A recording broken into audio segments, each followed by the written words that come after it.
प्रजा वाघ सिद्धी पाविके सुविधा तिच्या चरणावर जा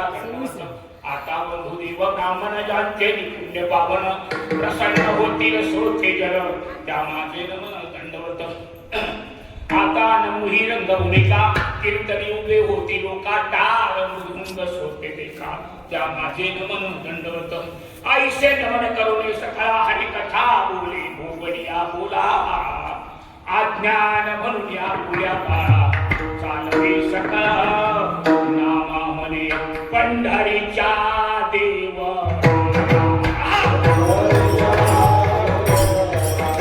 आणि ज्या दिवशी माझा जन्म त्या दिवशी कोंडाजी बाबाची माळ ज्या दिवशी जन्म त्या दिवशी आणि बुवा म्हणून सासामध्ये कोंडाजी बाबांनीच माझं नाव बुवा मी कोंडाजी बाबांच्या इथे धर्मशाळेमध्ये म्हणजे जिथे पर्णकुटी होती तिथे मी 15 दिवस राहिलो आणि फक्त एकच इच्छा बाबांना मला नोकरी लागेल का म्हणजे बाबा नोकरी लागेल बुवा पहिलाच माळकरी माझा असा कुणीच माळकरी नाही महाराष्ट्रामध्ये त्या दिवशी त्या दिवशी माळ म्हणलं बाबा म्हणून मी काय करू पुढे कारण माझं शिक्षण कमी निसावीतून शाळा सोडून मला नोकरी कशी सरकारी नोकरी लागत आणि म्हणले बुवा तू कीर्तन हे करशील पण कीर्तन असं करायचं का समाजाला पडलं पाहिजे समाज परिवर्तन झालं पाहिजे समाज काय परिवर्तन होतं समाजात परिवर्तन का होत नाही तरुण मुलं पुढे गेली शिवाजी जयंतीच्या टायमाला तरुण छत्रपती शिवाजी महाराज की जय अरे पण छत्रपती शिवाजी महाराज माळकरी होते तुमच्या गळ्यात माळ आहेत का माळा नाही मग छत्रपती शिवाजी महाराजांचं नाव कोणतरी काय कारण छत्रपती शिवाजी महाराज हे माळकरी होते इतिहास आणि तुम्हाला सांगतो आज सगळ्या समाजाला इथे तुम्ही माझ्या माता भगिनी सारख्या बंधू सारख्या प्रियधारी मंडळ्या शिवाजी महाराजांना छत्रपती पदवी कितव्या वर्षी दिली कोणी सांगेल काय कितव्या वर्षी छत्रपती पदवी दिली अरे छत्रपती पदवी आता कोणी पदवी दिली मी रामायणाच्या मी भागवताच्या आणि तुम्हाला पदवी कोणी दिली पण छत्रपती शिवाजी महाराजांना ब्रह्मनाथाच्या मंदिरात साक्ष देऊन टाकतो आजही किहोमध्ये जा ती पदवी जगद्गुरु तुकाराम महाराज छत्रपती आज तुम्ही छत्रपती आणि वयाच्या 12व्या वर्षी झाला पाहुण्य भाव आणि कोंडाजी बाबांच्या पाऊल स्पर्शाने पवित्र झालेलं गाव किती पुण्यभूमी फार महान आहे पारुंड्याचं नाव पण मारुंड्यामध्ये तरुण नाहीत कुठे तरुण अरे नुसते फक्त त्या जयंतीला शिवाजी महाराज अरे शिवाजी महाराज सामान्य होते एका वाघिणीच्या पोटी जन्म घेणारे वाघीण त्या वाघिणीला 4 भाऊ आणि 5वी वाघीण तिच्या पोटी शिवाजी महाराज जन्माला आले त्यांचा उपदेश किती लोकांना कळला किती लोकांना तुकाराम महाराज कळले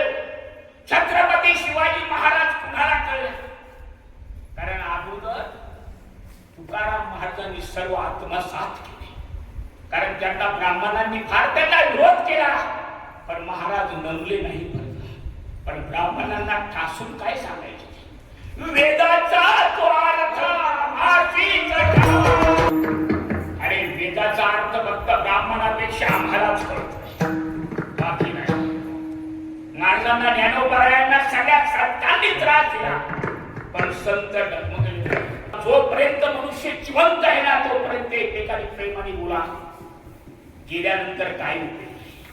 हे लोकांची यात्रा सोडून गेल्यानंतर प्रेम संपलं पण आहे तोपर्यंत आपली आई आहे ही आपल्या गावची आपली बहीण आहे आपली ताई आहे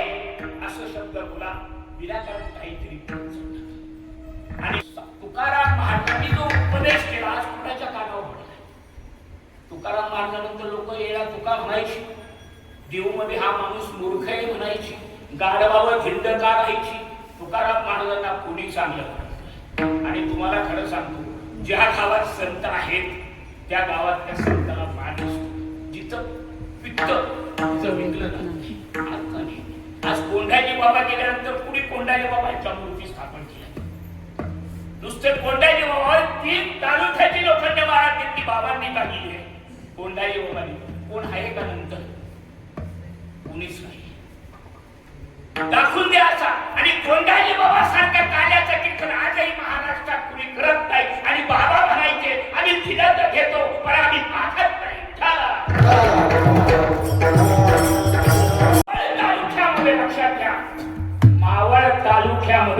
भांबुर्डी जिल्हा फार पवित्र आहे आणि त्याच्यातल्या त्यात आमच्या कोल्हारी लोकांनी पावन स्पर्शाने झालेलं मारुंद गाव आहे, फार पवित्र गाव आहे. अशा मावळ तालुक्यामध्ये एक वारकरी जन्माला आला होता आणि जुन्नर तालुक्यामध्ये एक धारकरी म्हणजे तो छत्रपती शिवाजी. एकच राजा इथे जन्माला शिवनेरी किल्ल्यावर आणि माझ्या राजाचं नाव वास्तव्याकडे किल्ल्याच्या डोंगरात. लक्षात घ्या, असा पवित्रवान पुण्यवान राजा